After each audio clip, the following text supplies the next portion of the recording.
So ஒரு அழகான ஹதீஸ் நம்ம பார்க்க போறோங்க. சஹீஹுல் புகாரில வரக்கூடிய ஹதீஸ், மேலும் சஹீஹ் முஸ்லிம்ல வரக்கூடிய ஹதீஸ், மேலும் ரியாதுஸ் சாலிஹீன்லயும் இந்த ஹதீஸ் வருது. சரிங்களா? நபிகளார் அறிவிக்கிறாங்க முன் சென்ற ஒரு நபியை பற்றி. ஸோ சூரியன் எந்த மனிதருக்காகவும் நிறுத்தப்படவில்லை அல்லது தடுத்து வைக்கப்படவில்லை. யாருக்கு தவிர? யூஷா இப்னு நூனுக்காக மட்டும் தான் அது தடுத்து வைக்கப்பட்டது இல்லைங்களா? அந்த ஹதீஸ் நம்ம பார்த்திருப்போம். யூஷா அலைஹிஸ்ஸலாம் ஒரு நகரத்தை வெல்ல சென்றபோது சூரியன் மறைய போகும் நேரம் வந்துருச்சு. அப்ப அவங்க என்ன சொன்னாங்க? சூரியனே, அல்லாஹ்வின் கட்டளைக்கு உட்பட்டவன். நானும் அல்லாஹ்வின் கட்டளைக்கு உட்பட்டவன். ஸோ அல்லாவே அது சூரியன் மறைவதை எனக்காக தடுத்து வைன்னு சொல்லி கேட்டாங்க. அப்ப அல்லாஹ் அவருக்காக சூரியனை தடுத்து வச்சான். அவரு போர்ல வெற்றி அடையும் வர. இது வந்து இயற்கைவாதம் பேசக்கூடியவங்க. நேச்சுரலிஸ்ட்டுக்கு ஒரு மறுப்புங்க. இயற்கைவாதம் பேசக்கூடியவங்களுக்கு.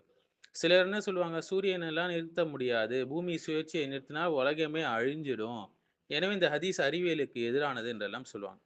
இந்த வாதம் பல காரணங்களால் தவறானது. ஏன்னு பார்த்தீங்கன்னா, அல்லாஹ் இயற்கை விதிகளின் அடிமை கிடையாது. இயற்கை விதிகள் தான் அல்லாஹ்வுடைய அடிமை.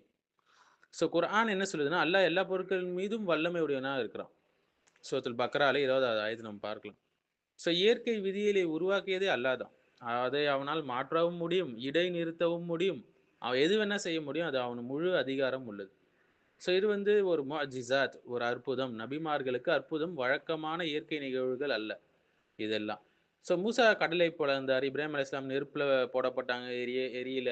ஈசா அலைஹிஸ்ஸலாம் வந்து அ தந்தையுடைய ஈசா அலைஹிஸ்ஸலாம் வந்து இறந்தவர்களை உயிர்ப்பித்தார் அல்லாஹ்வுடைய உதவி கொண்டு. இது எல்லாத்தையும் மனுஷன் ஏத்துக்கொள்றான். சூரியன் தாமதிக்கப்படுறத மட்டும் என்ன செய்றான்? முரண்பாடா பார்க்குறான். ஏன்னா, அந்த அளவுக்கு அறிவியல் மேல ஹுப்பு அவனுக்கு. கண்மூடித்தனமா என்ன செய்றான்? சயின்டிஸ்ட் சொல்றத பின்பற்றுறான்.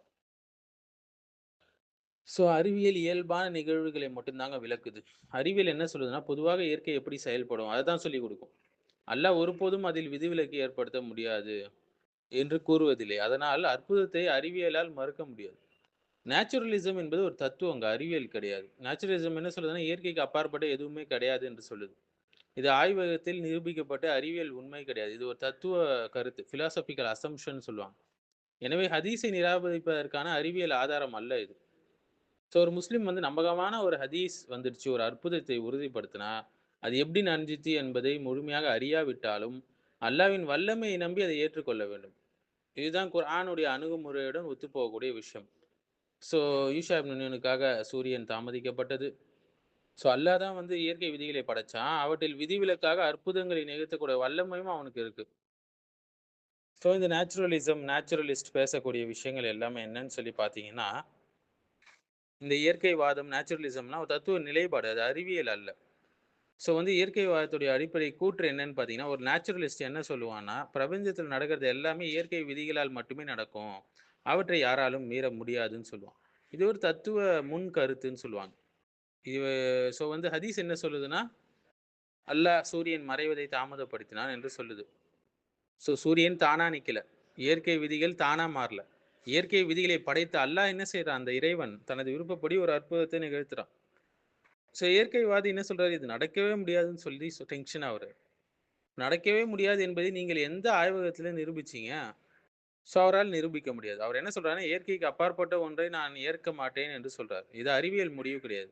முன்கூட்டியே எடுத்த ஒரு தத்துவ நிலைப்பாடு அவ்வளவுதான். ஸோ அறிவியல் என்ன சொல்லுதுன்னா, இயற்கை பொதுவாக எப்படி செயல்படுது என்பதை விவரிக்குது. ஸோ அறிவியலை வைத்து அல்லாஹ்வுடைய அற்புதத்தை மறுக்க முடியாது. அல்லாஹ் எல்லா பொருட்கள் மீதும் வல்லமை உடையவன். பல ஆயத்துல வருது. சூரத்துல் பக்ரால வருது. இன்னும் 3வது அத்தியாயத்துல வருது. பல வசனங்கள்ல வருது. ஸோ இயற்கை விதிகள் அல்லாஹ்வை கட்டுப்படுத்துவதில்லை. அல்லாஹ் தான் இயற்கை விதிகளை கட்டுப்படுத்துறான். ஸோ நீங்கள் வந்து ஹதீஸை இயற்பியல் காரணமாக மறுக்கல. மாறாக இயற்கைவாத தத்துவத்தை முன்கூட்டியே உண்மையை ஏற்றுக்கொண்டதுனால மறுக்கிறீங்க.